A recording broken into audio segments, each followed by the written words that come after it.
Sir आपकी voice नहीं आ रही। ठीक है, अभी अपने रैंक मैथ के सेटअप की तरफ चलते हैं, जिसमें हमारे पास सबसे पहले ऑप्शन क्या था। हमने रैंक मैथ का प्लगइन इंस्टॉल किया हुआ है। डैशबोर्ड पे जाना है हमें। डैशबोर्ड पे जाने के बाद में हमें सेटअप विजार्ड पे क्लिक करना है। सेटअप विजार्ड पे क्लिक करने के बाद में हमने इजी और एडवांस मोड को सेलेक्ट। इसमें से अपने पास एक ऑप्शन है एडवांस, सिंपली एडवांस सेलेक्टेड है, हमें इसी को छोड़ देना है एज इट इज और स्टार्ट विजार्ड पे क्लिक करना है। जिसको भी कोई डाउट हो आप तुरंत रोक के पूछ लीजिएगा। अभी सिंपली क्या है कि दी फास्ट वन, यानी हमारी वेबसाइट का जो टाइटल है वो क्या है, एक पर्सनल ब्लॉग है, स्मॉल बिजनेस वेबसाइट है, web shop, other personal website, other business website, community या ब्लॉग या न्यूज वेबसाइट। तो क्योंकि मैं इसको ब्लॉग या न्यूज वेबसाइट बोलूंगा तो हम इसको न्यूज वेबसाइट की तरह करते हैं। अब कौन सा बिजनेस है, बिजनेस का टाइप क्या है, अपना बिजनेस का जो टाइप है वो एजुकेशन है। तो हम एजुकेशन कॉलेज है, यूनिवर्सिटी है, हाई स्कूल है,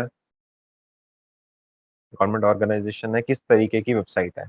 तो अपने यहाँ पर सिंपली एक एजुकेशनल ऑर्गेनाइजेशन अपने आप को प्रेजेंट कर देते हैं। कंपनी नेम अपने दी फास्ट सोनी रहने देते हैं। लोगो देखो इन्होंने लगाया हुआ था अपनी साइट के ऊपर, इसलिए इन्होंने खुद से पिक कर लिया रैंक मैथ ने। अगर हम फिर भी चाहें तो यहाँ पर ऐड लोगो पे क्लिक करके अपलोड फाइल करके लोगो दे सकते हैं। ठीक है, अभी इन्होंने लोगो लगाया हुआ तो अपने इसको सिंपली लोगो यहाँ पर सही रहने देते हैं। Default social media social share image. कई बार क्या होगा, मैं आपको एक थोड़ा सा एक एग्जांपल दूं लाइव। देखो आपने facebook.com ओपन किया। ठीक है, facebook.com ओपन करने के बाद में आपने इनका एक आर्टिकल देखा यहाँ पर, द फास्ट ऑन। ठीक है, इस आर्टिकल पे आप इन्होंने टिक किया, इसका लिंक आपने कॉपी किया और आपने इसी लिंक को अपने फेसबुक के ऊपर शेयर करने की कोशिश की। तो मैं फेसबुक के ऊपर शेयर करने की कोशिश करने के लिए क्या करता हूँ, यहाँ पर पेस्ट कर देता हूँ। अभी जैसे ही मैंने पेस्ट किया तो देखो यहाँ पर कोई भी फोटो नहीं शो हुई, मतलब फीचर्ड इमेज कोई भी शो नहीं हुई। तो उसके लिए मुझे क्या करना है, मैं चाह रहा हूँ कि अगर किसी आर्टिकल के अंदर कोई भी इमेज ना हो और एक डिफॉल्ट इमेज किसी भी सोशल मीडिया के ऊपर आए, वो हमें कहाँ से यहाँ पर देनी है, डिफॉल्ट सोशल शेयर इमेज। तो मैं सिंपली क्या करता हूँ, ऐड और अपलोड फाइल पे क्लिक करता हूँ सिंपली, और एक बार इसको देखता हूँ। ये तो बहुत छोटी इमेज है, 500 बाई 100 की। अभी ये ठीक है 500 बाई 500 की, और मैं इसको यूज दिस फाइल पे क्लिक कर देता हूँ। यानी कि अगर सोशल मीडिया के ऊपर कोई मेरी पोस्ट शेयर की जाएगी और मैंने उस पोस्ट के लिए कोई इंडिविजुअल फोटो नहीं डिजाइन की हुई, इन दैट केस ये वाली फोटो हमें वहां पर शो होगी। शिखा, इस बात को आप समझ पाए। देखो हम हर पोस्ट के लिए अपनी एक अलग से इमेज डिफाइन कर सकते हैं, जो कि एज ए प्रीव्यू रहेगी किसी भी सोशल मीडिया की साइट के ऊपर जब हम शेयर करते हैं तो। लेकिन अगर किसी पोस्ट में हमने कोई भी फोटो नहीं डाली हुई, ठीक है, एज ए प्रीव्यू इमेज, तो बाय डिफॉल्ट ये वाली इमेज शो होगी वहां पर। इसको अपने सेव एंड कंटिन्यू करते हैं सिंपली, और कुछ नहीं करना। अब देखो ये क्या कह रहा है कि गूगल सर्विसेज को आप टिक कर दो। देखो इसमें गूगल सर्विस को कनेक्ट करने का क्या फायदा है, verified site ownership on Google search console in single click. देखो अभी मैंने आपको सर्च कंसोल के बारे में कुछ इन्फॉर्मेशन दी थी। सर्च कंसोल का मतलब क्या है कि जब भी विजिटर हमारी साइट के ऊपर आने से पहले गूगल के सर्च कंसोल के ऊपर है कोई क्वेरी डाली और हमारी साइट वहां पर डिस्प्ले हो रही है, तो हमें उसके बारे में इंफॉर्मेशन मिल जाएगी। Track page and keyword ranking with the advance analytics module. ये काफी चीजें आप धीरे धीरे करके समझ पाओगे। एक और चीज यहाँ पर इंपॉर्टेंट है, मैं अभी सर्च कंसोल की अगर बात करूं तो automatically submit site map to the search console. देखो हमारी साइट के दो टाइप के साइट मैप्स बनते हैं। साइट मैप किसके लिए होता है, देखो आपने कहीं पर भी जाना हो या अपनी साइट के ओवरव्यू लेना हो, तो हम उसके बाद उसको हम बोल देते हैं साइट मैप। साइट मैप दो आइडेंटिटीज के लिए बनाया जाता है। एक साइट मैप होता है किसी सर्च इंजन के लिए, एक साइट मैप होता है रियल विजिटर के लिए। साइट मैप के थ्रू किसी सर्च इंजन को ये पता लग पाता है कि इसकी वेबसाइट के ऊपर टोटल नंबर ऑफ पेजेस कितने हैं और वो कब कब अपडेट हुई है। और HTML साइट मैप, या फिर हम कहीं यूजर के लिए जो साइट मैप बन रहा है, उसके थ्रू हमें सीधा सीधा समझ आ जाएगा कि एक यूजर को देख के समझ आए कि इसकी साइट के ऊपर टोटल पेजेस कितने हैं। ठीक है, शिखा इतनी बात समझ आ पाई आपको, दिनेश इतनी बात समझ आ पाई, और विकास ने भी ज्वाइन किया हुआ। Yes sir. शिखा आप समझ पाए। हाँ जी सर, हाँ जी। ये लास्ट वाली बात सर जो आपने बताई है वो एक बार फिर रिपीट कर दो। देखो कितने पेज है हमारी वेबसाइट में? देखो क्या हुआ कि हमने आज हमारी वेबसाइट के अंदर 10 आर्टिकल डाले। 10 आर्टिकल कल तक हमारी साइट के ऊपर थे, आज हमने 11वां आर्टिकल और डाल दिया। तो गूगल के रोबोट को कैसे पता लगेगा कि वो एक नया आर्टिकल हमारी साइट के ऊपर पब्लिश हुआ है? तो फिर हम क्या करते हैं, उसके लिए एक सॉल्यूशन क्या होता है, हमारी साइट का एक पेज क्रिएट होता है जिसको साइट मैप बोल देते हैं। अब वो जो साइट साइट मैप मैप। बना है उसके अंदर ऑटोमेटिकली, क्योंकि वर्डप्रेस जो है वो मेनली ऑटोमेटिक साइट को क्रिएट कर रहा है, या साइट के अंदर बहुत सारी चीजें ऑटोमेशन के ऊपर चल रही हैं, जिसको हमने इसीलिए हमने इसको कंटेंट मैनेजमेंट सिस्टम की कैटेगरी में रखा हुआ है वर्डप्रेस को। तो उस पेज के अंदर, जो कि साइट मैप का एक पेज है, उस पेज के अंदर अपने आप 11th आर्टिकल का लिंक ऐड हो जाएगा। और वो पेज जो है वो हमने ऑलरेडी गूगल को सबमिट कर रखा है। तो जो हम बोलते हैं गूगल को सबमिट कर रखा है, तो गूगल के डिफरेंट प्रोग्राम होंगे डिफरेंट पर्पज के लिए। जो प्रोग्राम में हमने साइट मैप सबमिट करना है उस प्रोग्राम का नाम भी गूगल सर्च कंसोल है। गूगल सर्च कंसोल के मैंने आपको बताया काफी सारे फीचर्स हैं, उसमें से एक साइट मैप का फीचर भी है। तो जो रैंक मैथ का प्लगइन है वो ऑटोमेटिकली साइट मैप क्रिएट कर देगा। जैसे ही हमने एक 11th आर्टिकल पब्लिश किया, उस 11th आर्टिकल का जो लिंक है वो साइट मैप के अंदर ऑटोमेटिकली ऐड कर देगा। और वो साइट मैप का जो लिंक है, साइट मैप का तो देखो एक ही पेज है जिसके अंदर टाइम बाय टाइम नए नए लिंक्स ऐड होते रहेंगे। और वो जो लिंक ऐड सबमिट करना था गूगल को, वो ये ऑटोमेटिकली कर लेगा। देखो हालांकि करना सिर्फ एक ही काम होता है कि जब साइट मैप का पेज क्रिएट हो गया, उस पेज का लिंक उठाना है, गूगल के सर्च कंसोल के अंदर साइट मैप का ऑप्शन ढूंढना है और उसके अंदर पेस्ट कर देना है। ये वन टाइम प्रोसीजर है। ऐसा नहीं है कि जब भी हमने एक आर्टिकल पब्लिश किया, हमने साइट मैप के पेज को मैन्युअली जाके अपडेट किया और फिर गूगल को जाके इन्फॉर्मेशन दी कि मेरा साइट मैप अपडेट हो चुका है भाई, इसको आप रिविजिट करो। ऐसा नहीं है। एक ही बार हमने साइट मैप के लिंक को गूगल के सर्च कंसोल के अंदर फिल करना है। लेकिन ईज ऑफ द प्रोसेस, इन्होंने ये रैंक मैथ ने ये सारा का सारा फीचर हमें वन क्लिक से दे दिया कि आप गूगल के सर्विसेज के ऊपर आप कनेक्ट करवा दो, तो हम आपका साइट मैप क्रिएट भी कर देंगे और गूगल सर्च कंसोल के अंदर जाके सबमिट भी कर देंगे। ठीक है जी। सेम चीज गूगल ठीक है। एनालिटिक्स के ऊपर है। गूगल एनालिटिक्स की नहीं तो हमें साइट खोलते, हम उसमें जाके सबमिट करते, देखते कि क्या क्या चीजें हो रही हैं क्या नहीं हो रही। उसके अंदर कहाँ पर जाके साइट ऐड करने का ऑप्शन है, कहाँ पर जाके प्रॉपर्टीज ऐड करने का ऑप्शन है, काफी सारे फीचर्स आएंगे इसमें गूगल एनालिटिक्स। क्योंकि मैंने बोला एक एक मॉड्यूल अपने आप में एक एक चैप्टर है, या फिर ये बोले एक एक कंप्लीट बुक है। अगर हम डिजिटल मार्केटिंग की एक एक पॉइंट को एज ए बुक स्टडी करेंगे, तो हम डिजिटल मार्केटिंग के कोर्स को ईयर्स का बना देंगे। हम चाह रहे हैं कि हमें उतनी प्रिसाइज इंफॉर्मेशन मिलती रहे और वो समरी मिलती रहे जो हमें मेक मनी ऑनलाइन के लिए जरूरी थी। सिर्फ हम वहां तक सीमित रहे, क्योंकि अगर मैं वेबसाइट डिजाइनिंग के डीप में जाऊंगा तो हम कोडिंग में भी घुसेंगे। हमें कोडिंग की तरफ जाना ही नहीं है। जो चीज हमें पता है कि ऑटोमेशन के साथ में हो रही है, जैसे कि वर्डप्रेस ने की, और विद इन 5 मिनट्स हम वो चीज कर पाए, तो हमारा कंप्लीट फोकस किसके ऊपर रहेगा? आर्टिकल को अच्छा बनाने और यूजर का इंटरेक्शन के ऊपर। ठीक है। क्योंकि हमारा कोडिंग हमारा प्रोफेशन नहीं है, बिजनेस नहीं है। वेबसाइट डिजाइनिंग हमारा बिजनेस नहीं है। हमारा मेन एम क्या है? हम इसके ऊपर एक ऐसी वेबसाइट बना सके जो इन फ्यूचर और एट प्रेजेंट हमें अर्निंग की तरफ लेके जाए। ठीक है, होप दैट मेक सेंस। अभी अपने क्या करते हैं, कनेक्ट गूगल सर्विस पे क्लिक करते हैं। कनेक्ट गूगल सर्विस पे क्लिक करने से पहले हमें ये ध्यान देना है कि इसी ब्राउजर के अंदर हमने कौन सी जीमेल लॉगिन की हुई है, क्योंकि वही जीमेल से हमारी सारी चीजें लिंक करेंगी। अब देखो, अब यहाँ पर अगर मैं देखूं तो ये जो फास्ट ऑन की हमने जो जीमेल बनाई हुई थी, ये वही जीमेल इसके अंदर लॉगिन है और कोई भी जीमेल लॉगिन नहीं है। मैं इसको एक बार देखता हूँ। देखो, ये जो दी फास्ट ऑन के लिए जो हमने स्पेशल जीमेल बनाई थी वो D670321 के नाम से बनाई हुई है। तो अब अपने सिंपली क्या करेंगे, इसके अंदर देखो और कोई भी जीमेल लॉगिन नहीं है। तो इसका मतलब जो भी जीमेल या गूगल अकाउंट से कनेक्ट होगा ये रैंक मैथ, वो सब कुछ इसी से हमें मैनेज करना है। तो हम यहाँ पर सिंपली क्या करेंगे, कनेक्ट गूगल सर्विस पे क्लिक करेंगे। जैसे ही हमने कनेक्ट गूगल सर्विस पे क्लिक किया, इन्होंने पूछा कौन से अकाउंट से आपको लिंक करना है। क्योंकि इसके अंदर एक ही जीमेल लॉग्ड इन है इस ब्राउजर के अंदर, तो हम सिंपली उसी जीमेल पर टिक कर देते हैं। जैसे हमने टिक किया, अब देखो, ये Rank Math wants access to your Google account. इसके अंदर देखो क्या कर रहा है, गूगल एनालिटिक्स, इसको भी हम एक्सेस दे देते हैं। ये सब चीजों का हम एक्सेस इसको दे देते हैं। क्योंकि नहीं तो हमें क्या करना था, गूगल एनालिटिक्स को खोल के उसके बारे में डीपली सर्च स्टडी करते कि कहाँ पर वेबसाइट फिल करने का ऑप्शन है। गूगल एडसेंस को खोल के हम टिक करते गूगल सर्च कंसोल को खोल के हम उसको स्टडी करते कि कहाँ पर क्या क्या ऑप्शंस होंगे।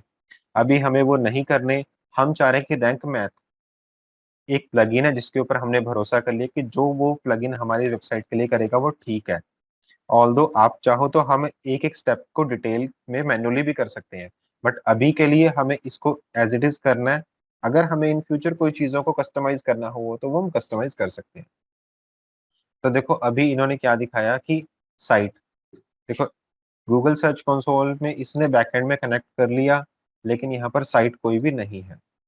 एनालिटिक्स के अंदर कोई भी साइट नहीं है। एडसेंस के अंदर कुछ भी नहीं है। तो हम अभी कुछ नहीं कर पा रहे। तो इसका मतलब ये है कि हमें मैन्युअली गूगल सर्च कंसोल को एक बार खोल के वहां पर हमारे साइट का लिंक ऐड करना है। फिर हमें क्या करना होगा, एनालिटिक्स को ऐड करना है और हमें एडसेंस को ऐड करना है। तो अभी हम सिंपली सेव एंड कंटिन्यू करते हैं, क्योंकि हमें ये उम्मीद थी कि ये सारी चीजें ऑटोमेटिकली कर देगा। इसको एक बार रिकनेक्ट करके देखते हैं। अगर ये ऑटोमेटिकली कर पाए तो इट्स ओके, नहीं तो हम मैनुअली जो चीज करनी है वो कर देंगे। लेकिन ये ज्यादातर चीजें ऑटोमेटिकली कर देता है, पता नहीं इसमें इसने अपने आप से वो साइट ऐड करके वो चीज को ऑटोमेशन में क्यों नहीं किया। ओके, ये साइट नहीं ऐड कर पा रहा, तो हम यहाँ पर क्या करते हैं, नए टैब में सर्च कंसोल को ओपन करते हैं सबसे पहले। तो कंसोल सर्च कंसोल को ओपन करते हैं। इस पे क्लिक करते हैं। इस पे क्लिक किया, स्टार्ट नाउ पे क्लिक किया। स्टार्ट नाउ पे क्लिक किया तो यहाँ पर यूआरएल हमें डालने का ऑप्शन है, डोमेन। अगर तो हम इस डोमेन के ऊपर मल्टीपल चीजें ऐड करेंगे, जैसे कि मैं एक एग्जांपल दूं, जैसे physiology ninja dot com website थी। अब हमने उसके डिफरेंट वेरिएशन बनाए, जैसे Hindi dot physiology ninja dot com, English dot physiology ninja dot com, या फिर हम इसके और अलग अलग तरीके से वेरिएशंस बनाना चाह रहे हैं। ठीक है, फिर हम इसमें ऐड कर सकते हैं। लेकिन अभी बिल्कुल स्ट्रेट फॉरवर्ड होने के लिए अपने क्या कर रहे हैं, यहाँ पर एक यूआरएल डालेंगे और उसको यूआरएल को हम वेरीफाई करवा देंगे। तो हमारी वेबसाइट के जो यूआरएल है उसका एग्जैक्ट यूआरएल क्या है, देखो ये हमारी वेबसाइट की एग्जैक्ट यूआरएल है। ठीक है, जिससे हमारा होम पेज ओपन हो रहा है। तो इसको मैं यहाँ से कॉपी करता हूँ और इसके अंदर पेस्ट करता हूँ और कंटिन्यू करना है।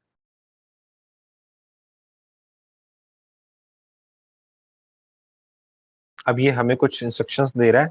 अभी हम उन इंस्ट्रक्शंस को फॉलो नहीं करते, डन कर देते हैं सिंपली। ओके, अब इसने डन भी एक्सेप्ट नहीं किया, कंटिन्यू करते हैं, एक बार देखते हैं। ये कह रहा है कि आप आपके पास में अलग अलग मेथड है, आप वेरीफाई कर पाओ। सही मायने में तो हम यही ऑप्शन चाह रहे थे कि हम इसको जो वेरीफाई करेंगे वो इन ये जो वेरिफिकेशन है वो ऑटोमेटिकली रैंक मैथ का प्लगइन कर दे। तो अब एक बार के लिए इसको रिकनेक्ट करके देखते हैं कि रैंक मैथ ने वो चीज़ों को वेरीफाई करना पॉसिबल है या नहीं है।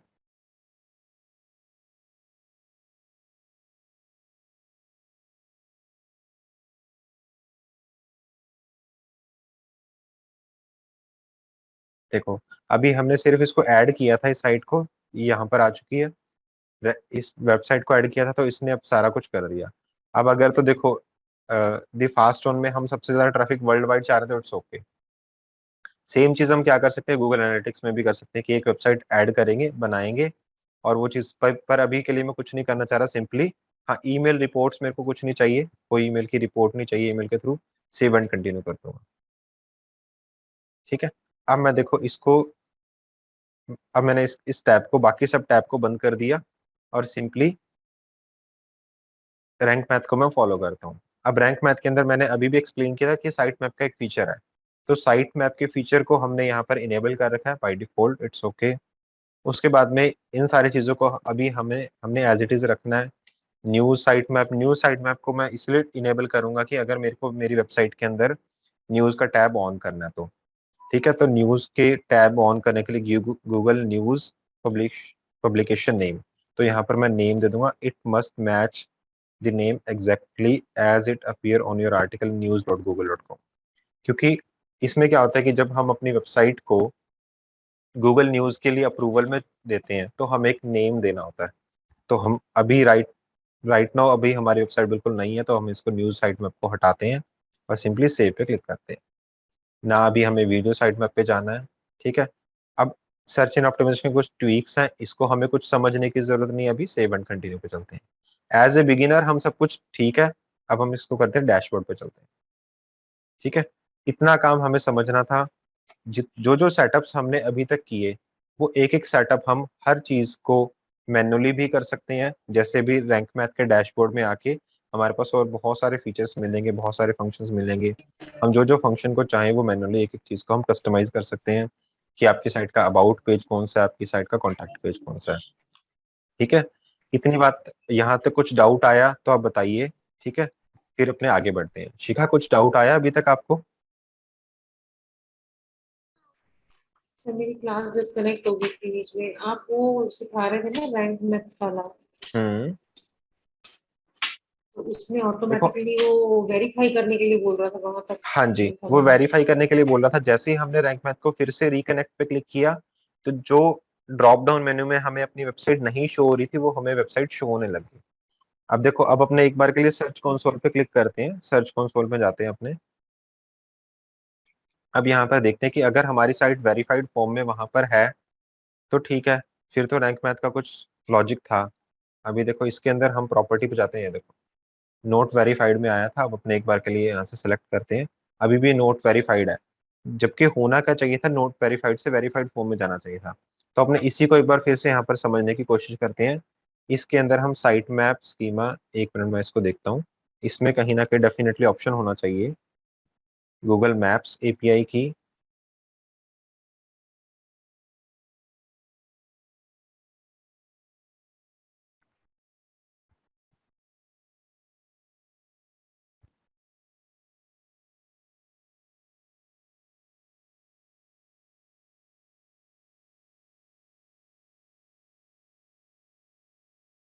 सर्च कंसोल का एक ऑप्शन होता है वैसे जनरली इसके अंदर।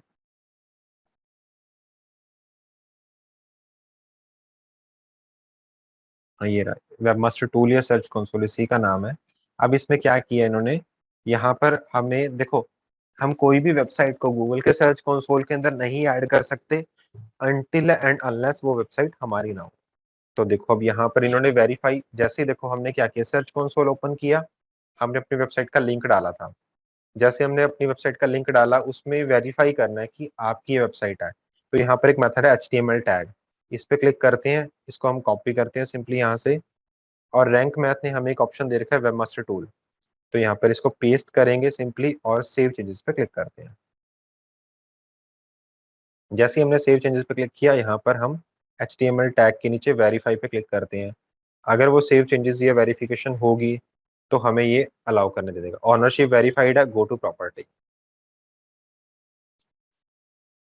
ठीक है, अब ये गाइड की फॉर्म में एक स्टार्ट कर रहा है। अभी हमें उस गाइड को एक बार के लिए कुछ नहीं करना, सिर्फ आपको ये समझना था कि साइट मैप में हमें जाकर अपना जो साइट, मतलब हमारी जो साइट मैप बना हो उसको हमें सबमिट करना है, और सर्च कंसोल में हमारी वेबसाइट को हमें वेरीफाई करवाना है। तो सर्च कंसोल में हमारी वेबसाइट इसने वेरीफाई कर दी गूगल सर्च कंसोल के थ्रू। ये इसका सिग्निफिकेंस क्या है, मैं एक बार फिर से रिपीट करूं। गूगल के सर्च कंसोल, सॉरी, गूगल के सर्च इंजन के ऊपर कोई भी एक विजिटर आया, उसने XYZ एक क्वेरी एंटर की, उस क्वेरी के रिगार्डिंग हमारी साइट गूगल के सर्च इंजन के अंदर कहीं ना कहीं डिस्प्ले हुई। वो जो डिस्प्ले हुई उस चीज की इंफॉर्मेशन हमें पहुंच पाए, तो हमें गूगल सर्च कंसोल का सिग्निफिकेंस है। सेम चीज क्या हुआ, देखो हर पर्सन गूगल सर्च इंजन नहीं यूज कर रहा, कुछ लोग बिंग का सर्च इंजन भी यूज कर रहे हैं। बिंग यानी माइक्रोसॉफ्ट का सर्च इंजन यूज कर रहे हैं, जिसको MSN भी कह देते हैं, अपने माइक्रोसॉफ्ट सर्च नेटवर्क है शायद उसकी फुल फॉर्म। MSN का जो सर्च इंजन यूज कर रहे हैं या बिंग का सर्च इंजन यूज कर रहे हैं, हो सकता है बिंग के अंदर किसी पर्सन ने अपनी क्वेरी एंटर की हो, हमारी वेबसाइट उसको वहां पर डिस्प्ले हुई, और उसने क्लिक नहीं किया। तो हमें एटलीस्ट ये तो पता लगेगा कि बिंग के अंदर से भी हमारे पास ट्रैफिक आने की होप थी, पर ड्यू टू ये रीजन हमारी वेबसाइट के ऊपर वो ट्रैफिक नहीं आ पाया। अब उसकी इन्फॉर्मेशन हमें गूगल सर्च कंसोल से डेफिनेटली नहीं मिलेगी। उसकी इन्फॉर्मेशन अगर हमें चाहिए तो बिंग वेबमास्टर टूल से ही मिलेगी। शिखा, आप इतनी बात समझ पाए?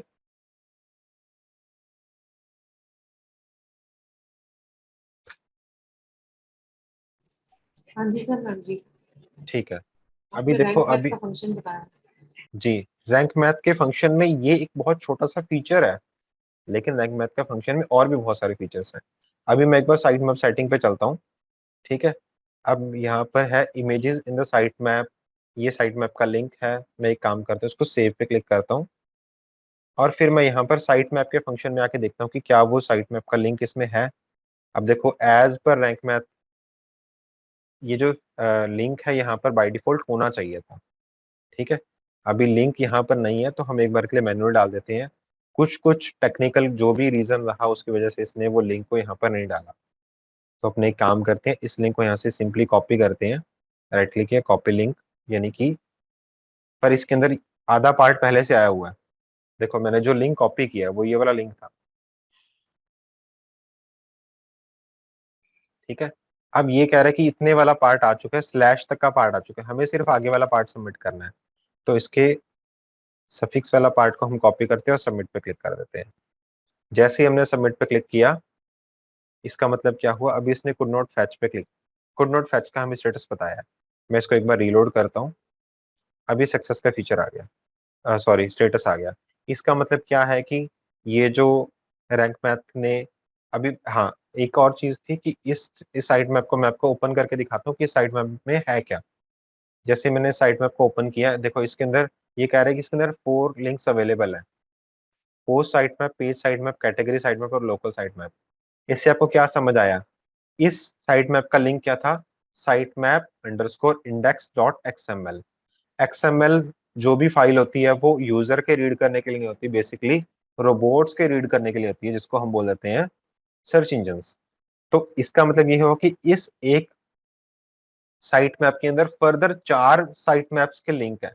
तो सबसे पहले अपने पोस्ट साइट मैप के लिंक को नए टैब में ओपन करते हैं और देखते हैं इसके अंदर क्या है। अब इसके अंदर एक तो हमारे होम पेज का लिंक है और जैसे ही एक पोस्ट का लिंक है जो हमने इसके अंदर डाली हुई है।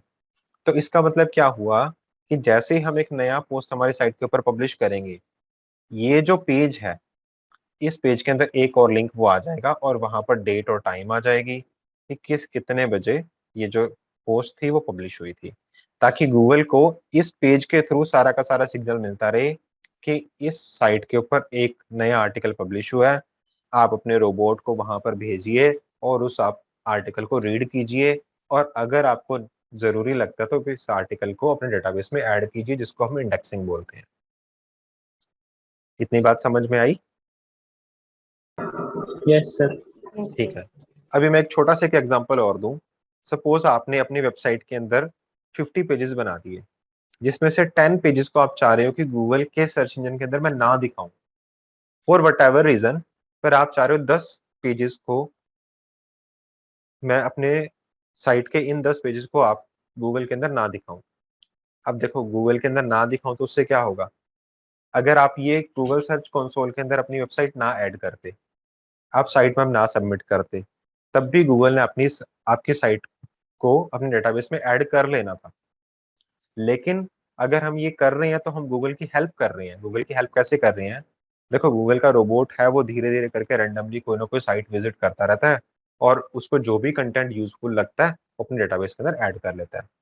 अगर हमने साइट मैप यहाँ पर ऐड किया हुआ है तो उससे क्या होगा, गूगल को एक सिग्नल चला गया इमीडिएटली कि आप तुरंत इस वेबसाइट के ऊपर अपना रोबोट भेजो, और अगर ये काम अच्छा लग रहा है तो आप अपने डेटाबेस में ऐड करो। तो हमने क्या किया, जो पोस्ट के ऊपर गूगल ने हमारे पोस्ट को क्रॉल करना था, मान लो 1 महीने बाद धीरे धीरे करते वो पहुंच जाता, वो हमने तुरंत उसको हमारी साइट के ऊपर भेजने का एक सिग्नल दे दिया। ठीक है, तो इसका मतलब क्या हुआ कि जो पोस्ट हमारी बहुत टाइम बाद गूगल को नोटिफाई होनी थी वो तुरंत नोटिफाई हो गई। पॉइंट नंबर ये। फिर हमने गूगल के सर्च कंसोल के थ्रू गूगल को ये सिग्नल दे रखा है कि ये साइट हमारी है, हम इसके ऑनर हैं। तो कल को हम ये चाहते हैं कि ये 10 पेजेस आपने भटकते भटकते हमारी साइट के ये 10 पेजेस को भी आपने अपने डेटाबेस के अंदर ऐड कर रखा है, यानी इंडेक्स कर रखा है। अब हम चाह रहे हैं कि भाई ये जो पेजेस है ना, ये पेजेस में से 50 में से 10 पेजेस के तो अंदर हमने डुप्लीकेट कंटेंट डाल रखा है। तो कल को गूगल हमें कहेगा कि भाई आपने तो कंटेंट डुप्लीकेट डाल रखा है, तो हमारी साइट को वो प्लेगराइज्ड कंटेंट के लिए एक नेगेटिव सिग्नल देगा। पर हमें वो कंटेंट हमारे यूजर्स के लिए डालना बहुत जरूरी था। तो हमारे पास एक ऑप्शन क्या है, हम उस उन पर्टिकुलर पेजेस को रिमूव करवा सकते हैं गूगल को बोल के। तो वो रिमूवल के लिए रिक्वेस्ट कैसे देनी है, यहाँ पर रिमूवल में आएंगे, न्यू रिक्वेस्ट पे क्लिक करेंगे, जो यूआरएल हमें इससे रिमूव करवानी है, सपोज करो how to start a business वाली जो यूआरएल था, देखो जैसे यही था स्टार्ट अ बिजनेस प्लान। अब क्योंकि ये तो हमें श्योर है कि ये कंटेंट है, डुप्लीकेट है ही नहीं। एक मिनट मैं इसको बंद करूं। एक छोटा सा ना एक अलग से पेज और आ गया, इस सॉरी एक बार आ गया। ये बार किसने शो करवाया? रैंक मैथ ने बार शो करवाया। एक बार के लिए इस बार को मैं यहाँ पर बंद करता हूँ। अब मान लो कि मेरे को ये वाला जो पेज है गूगल के सर्च इंजन से हटाना है, तो मैं इसको यहाँ से कॉपी करूंगा और यहाँ पर आकर सॉरी रिमूवल रिक्वेस्ट में पेस्ट करूंगा और नेक्स्ट पे क्लिक कर दूंगा। जैसे ही मैं नेक्स्ट पे क्लिक करूंगा तो सबमिट रिक्वेस्ट का ऑप्शन आ जाएगा। तो इसका मतलब ये होगा कि will be blocked from Google search for about 6 months, मतलब एक टेंटेटिव डेट दे रहा है कि आपकी ये वाला जो लिंक है आगे से कभी भी गूगल का search engine for next 6 month इसको विजिट नहीं करेगा। तो इस पेज को हमने ये कंसीडर कर लिया, गूगल ने, सिर्फ गूगल ने ये कंसीडर कर लिया कि ये पेज एग्जिस्ट ही नहीं करता। तो जैसे ही मैं सबमिट करूंगा तो ये गूगल के सर्च इंजन पे इसको हटा देगा। ठीक है, आपको समझ आ गई? दिनेश इतनी यस बात सर। समझ आ पाई? शिखा आप हाँ इतनी जी। बात समझ पाए? और समझ तो आगे इसको शुरू कहाँ से किया था? मैंने ये डिसाइड किया कि ये वाली चीज उड़ानी है, तो ये हाँ शुरू जी, कहाँ से किया था आपने? ये मैंने ऐसे शुरू किया था कि सपोज करो आपकी साइट के अंदर 50 पेजेस है टोटल। अब आपको जो 10 पेजेस हैं, देखो आप अपनी जो साइट के हमें ऊपर, नहीं दिखाने। हाँ। हाँ नहीं दिखाने। अब देखो नहीं दिखाने के रीजंस बहुत सारे हो सकते हैं। मैं आपको उनमें से सिर्फ एक रीजन गिना रहा हूँ कि आपकी साइट के ऊपर एक ऐसा पेज है, 10 ऐसे पेजेस हैं जिसके अंदर आपने अभी उसको डन नहीं किया, फाइनल कंटेंट नहीं है उसके अंदर, आप अभी उसके अंदर और बहुत सारी चीजें ऐड कर सकते हो। या फिर आपका रीजन ये भी हो सकता है कि वो कंटेंट आप चाह रहे हो कि आप सिर्फ उन्हीं यूजर्स को दो जो यूजर आपकी साइट के लिए आप मैन्युअली चाह रहे हो। मतलब जैसे आपने क्या किया, एक फेसबुक का ग्रुप बनाया, अब आप उस ग्रुप में सिर्फ अपने ट्रस्ट वर्दी अपने रिलेटिव्स को ऐड कर रहे हो। अब आपने उस ग्रुप के अंदर ये वाला लिंक शेयर कर दिया। अब आप चाह रहे हो कि भाई सिर्फ उन्हीं 50 बंदों को ही जिनके पास वो लिंक है वही देख पाए, ऐसा ना हो कि पब्लिक भी देख पाए। तो वो आप उन 10 पेजेस को आप पब्लिक में दिखाना नहीं चाह रहे, तो अब क्या करोगे, गूगल के सर्च इंजन में से वो लिंक्स को हटाना चाहोगे। इसका एक और ऑप्शन है हमारे पास। जैसे ही हम कोई आर्टिकल को पब्लिश कर रहे हैं जिसको हम गूगल के सर्च इंजन पे नहीं दिखाना चाह रहे, हम तुरंत क्या करेंगे, रैंक मैथ के प्लगइन में ही एक फीचर है कि हम गूगल को उन पेजेस के ऊपर विजिट करने के लिए पहले से रिस्ट्रिक्ट कर देंगे। इतनी बात आपको समझ आई? जैसे ही हाँ हमने जी, हाँ 50 जी। में से वो 10 पेजेस को पब्लिश कर किया, तो हम पहले रिस्ट्रिक्ट कर देंगे कि गूगल का सर्च इंजन उन पेजेस के ऊपर आ ही ना पाए। तो जब आ ही नहीं पाएगा तो उनको रीड नहीं करेगा, रीड नहीं करेगा तो अपने डेटाबेस के अंदर ऐड करना तो मतलब ही नहीं बनता। लेकिन अभी आपने क्या किया, 50 पेजेस पब्लिश कर दिए, तब आपको ये पता ही नहीं था कि ऐसा भी कोई ऑप्शन होता है। तब तक गूगल ने उन 50 के 50 पेजेस को रीड भी कर रखा है और अपने डेटाबेस में ऐड भी कर रखा है, पब्लिक भी कर रखा है। अब आपके पास ऑप्शन क्या है, अब आप उन पेजेस को या तो डिलीट करो, पर आप उनको डिलीट भी नहीं करना चाह रहे क्योंकि आपने फेसबुक के अंदर शेयर कर रखे हैं, ग्रुप्स में लोगों को व्हाट्सएप पे शेयर कर रखे हैं। आप चाह रहे हो वो पेजेस भी पड़े रहें, लेकिन जो पब्लिक है ना, पब्लिक उन पेजेस को ना देख पाए। तो आपने क्या किया, रिमूवल्स के अंदर सेक्शन पे आए, सर्च कंसोल ओपन किया, रिमूवल के सेक्शन पे आए और आपने तुरंत गूगल को रिक्वेस्ट दे दी कि ये पेजेस को आप जल्दी से जल्दी अपने डेटाबेस से रिमूव करो। अगर आपको पहले पता होता तो आप गूगल को पहले रिस्ट्रिक्ट कर देते कि भाई आप क्रॉल ही मत करो, क्रॉल का मतलब आके विजिट ही मत करो। अब लेकिन वो क्योंकि डेटाबेस के अंदर इंडेक्स हो चुके हैं, हो सकता है गूगल उसको, आपने जैसे ही मान लो रिस्ट्रिक्ट कर दिया, आपने रैंक मैथ के प्लगइन या जिस भी प्लगइन के थ्रू आप ये सारे फीचर्स यूज कर रहे हो, आपने उस पेजेस को रिस्ट्रिक्ट कर दिया कि फर्दर गूगल इनके ऊपर ना आए। लेकिन अभी तक वो जो डेटाबेस है, देखो गूगल का डेटाबेस हाथों हाथ अपनी मर्जी से अपडेट कर रहा है, वो अपनी मर्जी से ही उसको सारी चीजें चला रहा है। अब आप उसको एक रिक्वेस्ट कर सकते हो कि भाई तू तुरंत इसको हटा, तो वो रिक्वेस्ट कहाँ से जाएगी, रिमूवल के सेक्शन में से जाएगी। लेकिन अगर हमने उस रिक्वेस्ट को देने में बहुत देरी कर दी, तो तब तक वो लिंक्स तो पब्लिक हो चुके हैं। अब वो लिंक पब्लिक हो चुके हैं, अब हमने उसको इमीडिएटली अगर डी इंडेक्स करवाना है तो हम रिमूवल का सेक्शन करेंगे। अगर हमें डी इंडेक्स इमीडिएटली नहीं करवाना तो हम उसको सिर्फ रिस्ट्रिक्ट कर देंगे ताकि फर्दर गूगल उसके ऊपर ना आ पाए। बट वो कब रिमूव करेगा कब नहीं करेगा वो हमारे हाथ में नहीं है। ओके शिखा? ठीक है, ठीक है, हाँ जी। ठीक है, देखो अभी हमने सर्च कंसोल में सिर्फ दो ही फंक्शन पढ़े हैं, साइट मैप का फंक्शन और रिमूवल का फंक्शन। ठीक है, इसके अलावा भी सर्च कंसोल के अंदर बहुत सारे फंक्शन होंगे, हम उनका जो चीजें हैं वो धीरे धीरे समझेंगे। एक मैं जो चीज आपको यहाँ पर दिखाना चाह रहा हूँ वो है परफॉर्मेंस का सेक्शन। जिस मेन पर्पस को लेकर हमने गूगल सर्च कंसोल को स्टडी करना शुरू किया था, वो यही परफॉर्मेंस का फंक्शन है। इसका मतलब सीधा सीधा ये होता है कि हमें यहाँ पर वो लिस्ट ऑफ कीवर्ड्स दिखा दे जिन कीवर्ड्स के ऊपर हमारी इस वेबसाइट गूगल के अंदर रैंक कर रही है, और कितने यूजर्स ने वो कीवर्ड फिल किए जिसकी वजह से हमारी साइट वहां पर डिस्प्ले हो। देखो, मैं एक बहुत सिंपल सा एग्जांपल दूं। सपोज हमारी साइट के अंदर एक आर्टिकल था, स्टार्टअप बिजनेस प्लान। गूगल के अंदर 1 लाख लोगों ने स्टार्टअप बिजनेस प्लान एक महीने में एंटर किया, लेकिन सिर्फ 10,000 लोग थे जिन्होंने एंटर किया और हमारी साइट को देख पाए। वो तो हमारे पास डाटा सिर्फ उन 10,000 का आएगा, हमारे पास 1 लाख का डाटा नहीं आएगा। यानी कि ये जो कीवर्ड था स्टार्टअप बिजनेस प्लान, ये 1 लाख बार एक महीने में सर्च किया गया। अब हमारे पास सिर्फ हमारी वेबसाइट जब दिखी तो 10,000 बार दिखी महीने के अंदर। साइट दिखने का मतलब ये वाला पेज दिखा जो आपके सामने भी डिस्प्ले हो रहा है। तो इस पेज को अगर 10,000 बार देखा गया तो हमारे पास डाटा सिर्फ और सिर्फ 10,000 का आएगा, ना कि 1 लाख का आएगा। गूगल हमारी साइट के रिगार्डिंग ही हमें डाटा देगा सर्च कंसोल के थ्रू, यूनिवर्सल डाटा नहीं हमें देगा। ठीक है, क्योंकि उसको लगता है कि ये साइट के रिगार्डिंग है तो इसके लिए इंपॉर्टेंट हो सकता है। ठीक है, अब आप कहोगे कि सर इससे हमें फायदा क्या होगा। तो फायदा हमारे लिए ये हो सकता है कि सपोज करो स्टार्टअप बिजनेस प्लान में हमें दिख रहा है कि हमारी साइट 10th नंबर पे आ रही है, और फिर हमने क्या किया, ये देखा कि स्टार्टअप बिजनेस प्लान से हमारे पास जो विजिट्स आने के चांसेस थे वो बहुत ज्यादा थे। ठीक है, मतलब 10,000 बार दिखी हमारी साइट और 10th पोजीशन पे आ रही है। फिर हमने तुरंत क्या किया, उस साइट को ओपन किया, उस पेज को, और देखा कि उस पेज के अंदर क्या क्या चेंजेस हो सकते हैं इसको इम्प्रूव करने के लिए। और अगर उसको हमने इम्प्रूव किया, इमेजेस डाली, इंफॉर्मेशन जितनी भी हम अच्छे तरीके से डाल सकते हैं उसको डाली, तो हो सकता है गूगल हमारी उसको 10th पोजीशन से मूव करके 5th पे ले आए, तो हमारे पास ट्रैफिक ज्यादा आएगा। जितना हमारे पास ट्रैफिक आएगा उतनी हमारे पास ऑप्शंस बढ़ जाएंगे थ्रू मोनेटाइजेशन, कि हम उस ट्रैफिक को पैसों में कन्वर्ट कर सकें। स्टेप बाय स्टेप चीजें चल रही हैं, आपको समझ आ रही है, होप। ठीक है। शिखा, कोई डाउट है तो प्लीज आप पूछिए। दिनेश, को डाउट है तो प्लीज आप सर पूछिए। ठीक है, अच्छा नो सर। ठीक है। अभी दिनेश, आपके लिए होमवर्क क्या है। जिस तरीके से मैंने ये आर्टिकल को पब्लिश किया था स्टार्टअप बिजनेस प्लान के, आप इसी तरीके से कम कल तक आप 5, 6 या 10 आर्टिकल को पब्लिश करेंगे। हिंदी लैंग्वेज में पब्लिश करने का सीधा सीधा मतलब ये है कि आपको आर्टिकल लिखने में जो बहुत ज्यादा टाइम लगना था उसका सॉल्यूशन मैंने आपको बताया है कि आपको वो टाइम भी नहीं लगेगा, प्लेगराइज कंटेंट भी नहीं होगा।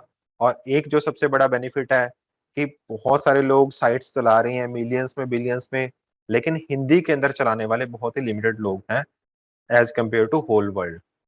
तो हिंदी के अंदर चलाने वाले जब लिमिटेड हैं, तो जो कंपटीशन है वो भी हमारा कहीं ना कहीं अफेक्ट हो रहा है। जब कंपटीशन इफेक्ट हो रहा है तो हमारे लिए वही सेम चीजें इजी टू रैंक हो जाएंगी। अभी हमने रैंक मैथ एसईओ के अंदर इस पेज को कुछ भी कस्टमाइज नहीं किया, हमने बेसिक एक आर्टिकल डाला हुआ है। हम चाहें तो इस पेज को भी कस्टमाइज करेंगे, वो हम आगे आने वाले लेक्चर्स में देखते रहेंगे। अभी प्रेजेंट सिचुएशन में आपको क्या करना है, इस साइट के अंदर अपने बहुत सारे आर्टिकल्स को पब्लिश करना है, ताकि हम धीरे धीरे करके उसके जो जो कमी आप छोड़ेंगे उसको हम इम्प्रूव कर सकें। शिखा, आपके पास भी जितना आपको टाइम मिल पाए कंफर्टेबली, आप प्लीज इसको थोड़ा स्टार्ट कीजिए ताकि हम धीरे धीरे इसको आगे बढ़ा पाए। एक चीज मैंने शिखा को क्लियर की थी कि in case you want to start another website, तो हमें फिर से होस्टिंग के लिए पेमेंट करने की जरूरत नहीं है। हमें सिर्फ जो 300 टू हाँ जी 400 सर, के ये बीच मुझे की याद जो, है। हाँ। जी, तो 300 टू इसकी सर 400 की लिमिट कितनी है, कितनी लिमिट है इसकी, वेब होस्टिंग में कितनी साइटें चला सकते वेब हैं? होस्ट में हम वेबसाइट्स तो बहुत चला सकते हैं, उन्होंने अपनी तरफ से कोई रिस्ट्रिक्शंस नहीं दी हुई। लेकिन हम जितनी भी वेबसाइट्स को ऐड करेंगे तो हमारी नंबर ऑफ फाइल्स बहुत ज्यादा बढ़ती रहेंगी। तो नंबर ऑफ फाइल्स जितनी ज्यादा बढ़ेंगी उस अकॉर्डिंगली फिर उनकी लिमिट एक ना एक दिन एक्सीड होगी। ठीक है, वो नंबर ऑफ फाइल्स आप एक ही वेबसाइट से भी बढ़ा सकते हो, वो नंबर ऑफ फाइल्स आप मल्टीपल वेबसाइट से भी बढ़ा सकते हो। लेकिन जितना अभी मैं समझ पा रहा हूँ उस अकॉर्डिंगली आप 5 से 10 वेबसाइट्स भी अगर इसमें ऐड करते हो, ठीक है, 5 से 10 वेबसाइट्स भी अगर आप इसमें ऐड करते हो तो आराम से आपकी लिमिट कहीं पर भी एक्सीड नहीं हो रही। इवन कि आप 20 वेबसाइट्स भी ऐड कर रहे हो तब भी लिमिट एक्सीड नहीं हो रही। ठीक है, बट वही है कि अगर हमें 2 वेबसाइट या 3 वेबसाइट भी चलानी है तो we must have enough amount of time कि हम उन सब साइट्स को मैनेज कर पाए। तो इसलिए अगर आपका कभी आइडिया चेंज हो या एक साइट को आप अपने पैशन के अकॉर्डिंगली चलाना चाह रहे हो, या इवन कि हम देखो आने वाले लेक्चर्स में ये भी स्टडी करेंगे कि हमें एजुकेशन से रिलेटेड वेबसाइट्स कैसे बनानी है। एजुकेशन का मतलब अगर हमें सिर्फ ब्लॉग बनाना तो ठीक है, अगर हमने कोर्सेज बनाए हैं और हमें कोर्सेज सेल करने हैं, ऑटोमेटिक वे में ही उसकी पेमेंट डिडक्ट होए, पेमेंट हमारे अकाउंट में आए, ठीक है, मतलब हम वेबसाइट डिजाइनिंग के डीप में भी जाना चाह रहे हैं, पर हम डिजाइनिंग के पार्ट में कोडिंग के बिना जाना चाह रहे हैं, वो भी बहुत ईजी है। सब कुछ वर्डप्रेस के through with few clicks possible है। मतलब ऑटोमेटिकली यूजर के पास में एक लॉगिन फॉर्म जा रहा है, जैसे ही वो क्लिक करता है साइन अप पे, वो उसके पास कंफर्मेशन मेल जा रहा है, जैसे ही वो कंफर्म कर रहे हैं उसकी मेल आईडी जो हमारा अकाउंट था हमारी साइट के ऊपर बना हुआ उस यूजर का, वो कंफर्म हो रहा है, फिर उसके आगे और टाइमली बेस पे ईमेल्स जा रहे हैं कि आप ये सब्सक्रिप्शन खरीद सकते हो। वो सारी की सारी चीजें with the help of WordPress possible है, विद जीरो कोडिंग नॉलेज। ठीक है। और इवन की जैसे आपने कुछ वेबसाइट्स बनाई, सपोज आपने एक डेंटिस्ट डेंटल के लिए वेबसाइट बनाई, आपने एक डॉक्टर के लिए वेबसाइट बनाई, आप उन वेबसाइट को फिजियोलॉजी, अभी मैं आपको एक एग्जांपल दूं, जैसे आपका नाम शिखा है तो आप क्या कर सकते हो, Shikha dot physiology ninja dot com आप एक अलग से साइट बना सकते हो। या फिर आप कहो कि नई साइट वही कॉमन रखनी है, तो physiology ninja dot com slash doctor Shikha अब ये प्रेजेंट कर सकते हो। ठीक है। और उसके लिए आप कंप्लीटली डिफरेंट एक पेज डिजाइन कर सकते हो जिसमें आप अपने बारे में ही प्रॉपर लिखोगे या प्रॉपर बताओगे। तो ये सारी चीजें बहुत इजी टू यूज रहेंगी। इवन कि आप अपनी होस्टिंग को as a source of earning भी यूज कर सकते हो। आपने 10 अलग अलग क्लाइंट्स को लिया, उनके लिए आपने एक एक डोमेन बुक किया, डोमेन की कॉस्टिंग कितनी होगी, 400 रुपीज से कम कम। ठीक है। हमने देखा ही था उस दिन कॉस्मो टाउन से बुक किया था। आपने इसी होस्टिंग के ऊपर उन डोमेन्स को होस्ट किया यानी लिंक किया, फिर आपने हर वेबसाइट, हर एक इंडिविजुअल के लिए आपने एक वेबसाइट बना दी। अब उस वेबसाइट को जो आप बना रहे हो, तो उसको आप जो हार्डली अगर आपके पास में फुल डे टाइम है, तो आपके पास में मैक्सिमम 1 to 2 डेज का टाइम लगेगा। आपने जब सीख लिया तो 1 डे का टाइम है, जब तक नहीं सीखा तो 2 से 3 दिन का टाइम मैं मान के चल रहा हूँ। अगर आपने सीखते सीखते और कुछ कुछ आपने एक्सपर्टाइज हासिल की तो आपका 2 दिन का टाइम लगा। 2 दिन का टाइम आपने लिया और रफली आप उनसे आराम से 10,000 की पेमेंट आप कलेक्ट कर सकते हो, just for the designing part. ठीक है। बस वो आपको डिफरेंट अपॉर्चुनिटीज मिलती रहेंगी इस लेक्चर्स के थ्रू, सेशंस के थ्रू, कि आप चाहे वेबसाइट डिजाइन के थ्रू आप अर्न करना चाहो, आप किसी भी तरीके से अर्न करना चाहो, आपके लिए सारी चीजें बहुत ईजी हैं। मेरी ड्यूटी क्या है कि मैं आपको अलग अलग अपॉर्चुनिटीज बताता रहूं कि यहाँ पर ये अपॉर्चुनिटी बन सकती हैं। हो सकता है बहुत सारी अपॉर्चुनिटीज ऐसी रहेंगी जो आपके माइंड में आई, आप वो चीज को शेयर कर सकते हो, और हम उसको डिजिटल मार्केटिंग के थ्रू कैसे परफॉर्म कर सकते हैं, कैसे वो प्लेटफॉर्म्स बन सकते हैं इजीली विदाउट कोडिंग नॉलेज, वो मैं आपको बता दूं, उसकी ट्रांसपेरेंसी। ठीक है। इसके अलावा ओके कुछ सर। आपको कुछ बोलना है, कुछ पूछना है तो आप वो पूछिए, नहीं तो हम जो नेक्स्ट क्लास है वो कल के लिए रखते हैं। जो भी हमारा सेशन रहा वो हम उसको कंटिन्यू करेंगे। और आपको क्या करना है दिनेश, आप इस साइट के अंदर जितना हो सकता है वो कंटेंट आप ऐड कीजिए, और उस कंटेंट के अंदर जितना इम्प्रूवमेंट कल पॉसिबल है वो करेंगे। Okay sir. दिनेश कुछ पूछना है आपको? No sir. ठीक है, आपको कुछ पूछना है? नहीं से कुछ नहीं। ठीक है जी, ठीक है, अभी मैं मीटिंग एंड कर रहा हूँ, अपना जो कंटिन्यू है वो कल करते हैं। Good bye.